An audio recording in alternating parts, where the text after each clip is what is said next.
தாவேக்காவுடைய வருகை அப்படிங்கிறது திமுகவுக்கு பாதிப்பை ஏற்படுத்தும். கண்டிப்பாக ஏற்படுத்தும். விஜய் பிரிக்கக்கூடிய வாக்கு பெரும்பாலான வாக்கு திமுக வாக்கு தான். அதில் மாற்று கருத்தே கிடையாது.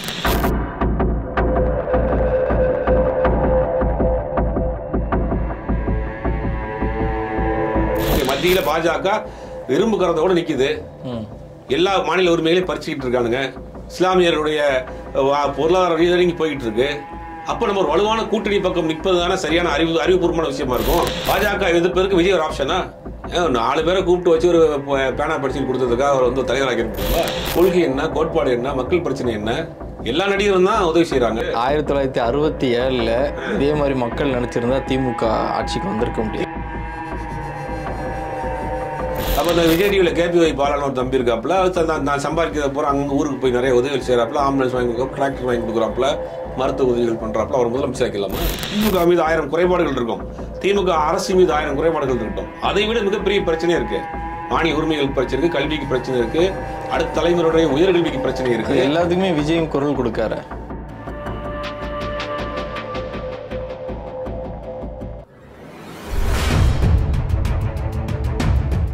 மாற்றுக்குரல் நேயர்கள் அனைவருக்கும் வணக்கம். இன்று நம்முடைய அரங்கிற்கு வந்திருப்பவர் மூத்த பத்திரிகையாளர் திரு சுபைர் அவர்கள். வணக்கம் சார். வணக்கம். இப்போ டிசம்பரில் தங்களுடைய கூட்டணியை நாங்கள் அனௌன்ஸ் பண்ண போகிறோம்னு சொல்லிட்டு இன்னைக்கு தாவேக்கா சொல்லியிருக்கிறாங்க. ஒருவேளை வந்து பாஜகவோட கூட்டணி வைக்கிறதுக்கான வாய்ப்பு இருக்கு அதிமுக பாஜகவோட? தாவேக்கா வந்து கொள்கை ரீதியான எதிரின்ட்டாங்களே. திமுக எங்கள் அரசியல் எதிரி, பாஜக எங்கள் கொள்கை எதிரி அப்படின்னு சொன்ன பிறகு எப்படி நீங்க நேரடியாக கூட்டணி வைக்க முடியும்? திமுகவை எதிர்ப்பதற்காக இப்போதைக்கு ஒரு வலுவான அந்த சமரசம்லாம் உடனே பண்ண மாட்டாங்க. அதெல்லாம் நம்ம நாள் ஆகும். அதுக்கான வாய்ப்பே இல்லை. தாவேக்கா தனித்து தான் நிற்கும். குறிப்பிட்ட சதவீத வாக்குகளை வாங்கி ஓட்ட பிரிக்கும். இதுதான் தாவேக்கா கொடுக்கப்பட்ட அஜெண்டா. அதுதான் தாவேக்கா அதை நோக்கி தான் போகும். தாவேக்காவுடைய வருகை அப்படிங்கிறது திமுகவுக்கு பாதிப்பை ஏற்படுத்துமா? ஏன் அப்படின்னா வந்து பெரும்பாலான இளைஞர்களுடைய வாக்கு, குறிப்பாக வந்து விசிகாவினுடைய இளைஞர்கள், பாமகவுடைய இளைஞர்கள், அதே போல் காமனாக புதிய வாக்காளர்களுடைய இளைஞர்களுடைய வாக்குகள்லாம் தாவேக்காவுக்கு போகிறது மாதிரியான ஒரு சர்வே கூட சொல்கிறாங்க.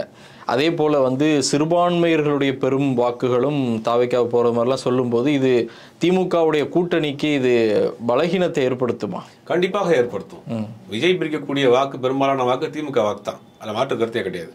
பாரம்பரியமாக திமுகவுக்கு போட்டுக்கொண்டிருக்கக்கூடிய இஸ்லாமிய வாக்குகளில் புதிய தலைமுறை இஸ்லாமிய வாக்காளர்கள் வந்து தாவேக்காவுக்கு போட போறாங்க. சூழ்நிலையை பார்த்து ஓட்டு போடணும். நீங்க திமுகவுக்கு போடணும்னு அவசியம் கிடையாது. ஒவ்வொரு காலகட்டத்துக்கும் திமுகவுக்கு போடுங்க, ஒவ்வொரு காலகட்டத்துக்கு அதிமுகவுக்கு போடுங்க. சூழ்நிலையை பார்த்து தானே வாக்களிக்கணும். இன்னைக்கு சூழ்நிலை என்ன இருக்கு? திமுக ஆப்ஷனை விட்டு அவர் வழி கிடையாது. ஒவ்வொரு தேர்தலுமே அந்த மாதிரி தானே இருக்கு. இல்ல, இப்போ உள்ள சுச்சுவேஷன் என்ன இருக்கு? மத்தியில பாஜக இரும்பு கரத்தோட நிக்குது. எல்லா மாநில உரிமைகளையும் பறிச்சுக்கிட்டு இருக்கானுங்க. இஸ்லாமியர்களுடைய பொருளாதார ரீதியாக போயிட்டு இருக்கு.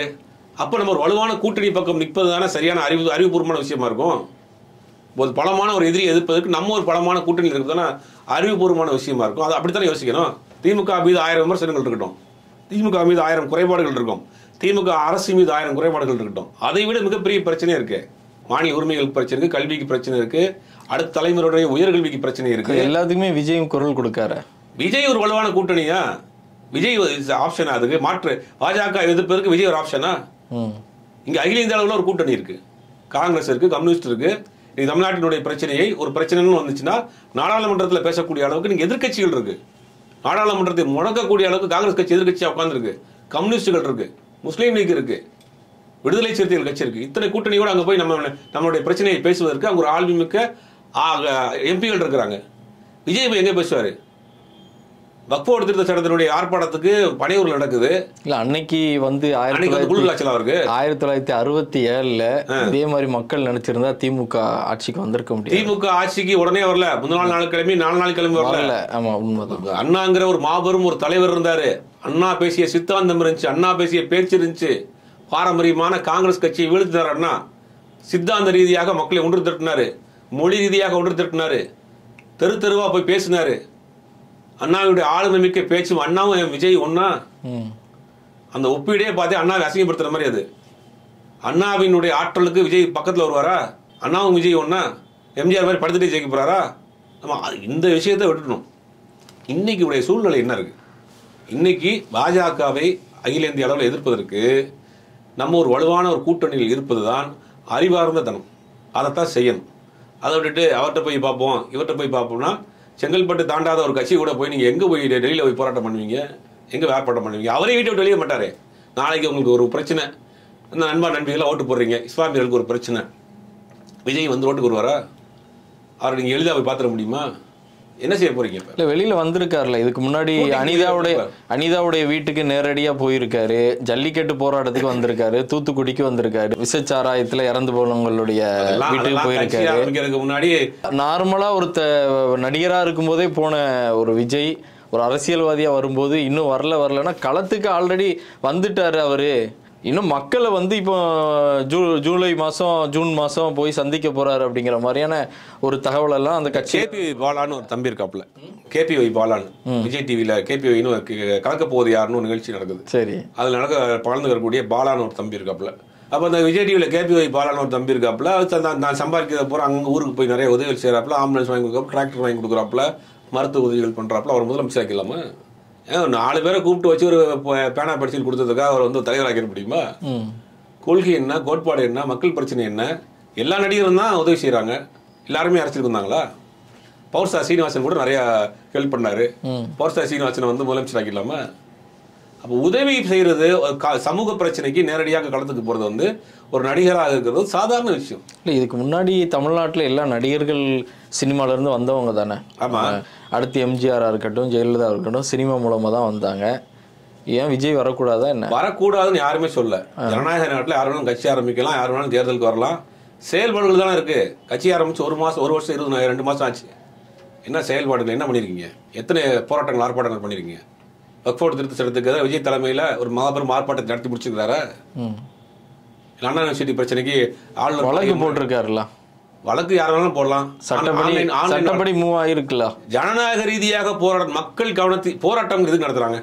மக்கள் கவனத்தை ஈர்ப்பதற்கு. விஜய் மாதிரி ஒரு ஸ்டார் நடு ரோட்டில் இறங்கி வக்ஃபோர்டு திருத்த சட்டத்துக்கு தான் நான் போராடுறேன், இது இஸ்லாமியருடைய சொத்து, இது பறிக்கப்பட போகுது, சூறையாடப்பட போகுது, இதுக்கு நான் பின்னாடி நிற்பேன். உங்களுடைய ஒவ்வொரு கேள்விக்குமே வந்து திரு ஆதவ அர்ஜுனா ஒரு தனியார் நிகழ்ச்சியில் சொல்லியிருக்கிறார். ஏன் அவர் வந்து இன்னும் இந்த மாதிரியான போராட்டங்களில் வரலன்னு சொல்லி ஜூன் மாதத்திற்கு பிறகு ஒரு பெரிய போராட்டங்கள் மக்கள் பிரச்சனைகளை தொடர்ந்து அவர் இறங்க போகிறாரு. இப்போ ஒரு கமிட்மெண்ட்டில் இருக்கார். அதுக்கப்புறம் ஃபுல்லாகவே மக்களுடைய பிரச்சனைக்காக இறங்க போகிறாருன்னு சொல்லியிருக்கிறாரு. அதாவது எனக்கு ஒன்றும் புரியல. அதாவது கட்சி ஆரம்பித்து 1 வருஷம் 2 மாதம் ஆச்சு. இன்னும் ஒரு 6-7 மாதத்தில் 10 மாதத்தில் தேர்தல் வரப்போகுது. எதுக்கு நீங்கள் வந்து இவ்வளோ இயர்லியராக கட்சி ஆரம்பிக்கணும்? எலெக்ஷனுக்கு 1 வாரத்துக்கு முன்னாடி கட்சி ஆரம்பிச்சிடலாமே. ஜூன் இன்னைக்கு எனக்கு பசிக்குது, எனக்கு இன்னைக்கு சாப்பாடு வேணும், குறைந்தபட்சம் ஒரு டீ பண்ணால் அது வேணும். நான் 1 மாதம் கழிச்சு உங்களுக்கு பிரியாணி வாங்கி தரேன், நான் இன்னைக்கு செத்தில் போவேன். இன்னைக்கு பிரச்சனை என்ன நடந்துட்டு? இன்னைக்கு பிரச்சனை இன்னைக்கு தானே பேசணும். இல்லை பேசியிருக்காங்களா? இப்போ வக்ஃபோர்டு திருத்த சட்டத்துக்கு அவங்க கட்சிக்காரங்க வந்து ஒவ்வொரு இடங்கள்ல ஆர்ப்பாட்டம் பண்ணியிருக்காங்க. விஜய் ஏன் வரல? விஜய் பண்ணியிருந்தா இன்னைக்கு தமிழ்நாடு இந்தியா முழுவதும் அது ஒரு பேசுபொருளாக மாறி இருக்குமா இல்லையா? ஒட்டுமொத்த ஊடகமும் அங்கே நின்றுருக்குமா இல்லையா? கவனம் எந்த அளவுக்கு திசை திருப்பப்பட்டிருக்கும், எப்படி கவனம் போய் சேர்ந்திருக்கும்? விஜய் பேசியிருந்தா அது வந்து அகில இந்திய அளவில் போயிருக்குமா இல்லையா? ஊடகம் அப்படி கொண்டு போய் சேர்த்திருப்பாங்க. ஏன் செய்யலை? ஊடகத்தின் முன்னாடி ஏன் பயப்படுறீங்க? இது வந்து ஒரு பப்ளிசிட்டிக்காக இல்லை. விஜய் பேசியிருந்தா இதனுடைய வக்ஃபோர்டு அப்படிங்கிற ஒரு விஷயம் ஏன் கொண்டு வந்தப்பட்டது, அதனுடைய இப்போ திருத்தம் கொண்டு வந்ததுக்கு எதுக்குனால, அதனுடைய சாதக பாதங்கள் என்ன அப்படின்னு விஜய் ஸ்ட்ராங்காக பேசியிருந்தாருன்னா விஜயை ஃபாலோ பண்ணி வரக்கூடிய நண்பா நண்பிகள்கிட்ட போய் சேர்ந்துருக்கோம், அகில இந்திய அளவில் ஊடகங்கள் கொண்டு போய் சேர்த்துருக்கோம். அதானே கேட்குறோம். வீட்டை விட்டு வெளியே வர மாட்டேன், வீட்டுக்குள்ளே உட்காந்துருப்பேன், அறிக்கை கொடுப்பேன், வீடியோ கால் பண்ணுவேன். கட்சியுடைய ஐடி விங் இது நடக்குது, அதில் வீடியோ காலில் வந்துட்டு இருக்காரு. காலைல கூட ஒரு இன்டர்வியூ பேசிட்டு வந்தேன். அது மாதிரி தான் விஜயகாந்த் என்ன பண்ணுவார்னா, வாரத்தில் 2வது ஞாயிற்றுக்கிழமை 3வது ஞாயிற்றுக்கிழமை சென்னையில் இருந்தார்னா அவர் வீட்லேயோ கல்யாண மண்டபத்திலேயோ ரசிகர்களை சந்திப்பார். 1 மணி நேரம் 2 மணி நேரம் 5 மணி நேரம் 6 மணி நேரம் நிற்பார். வர்றவங்களோட எல்லாரோடையும் பேசுவார், ஃபோட்டோ எடுப்பார், வர்றவங்களுக்கு அத்தனை பேருக்கும் சாப்பாடு போடுவார். 1 நாள் 2 நாளில் 10 வருஷம் டு 15 வருஷம் வரைக்கும் பண்ணிட்டு இருந்தார். நீங்கள் உங்கள் கட்சி நிர்வாகிகள் கூட்டத்துக்கு அரங்க கூட்டத்துக்கு வீடியோ காலில் வர்றீங்க. இதில் எங்கே சட்ட ஒழுங்கு பிரச்சனை வந்துட போகுது?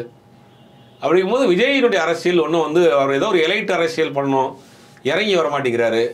அது தேர்தல் முடிவுக்கு பிறகு தெரியும். சரி, பார்க்கலாம். ஜூனுக்கு அப்புறமா அவர் தமிழ்நாடு முழுவதும் பயணம் மேற்கொள்ள போகிறதா சொல்கிறாங்க. அரசியல் அதுக்கப்புறம் எப்படி இருக்குன்னு பார்க்கலாம். வணக்கம்.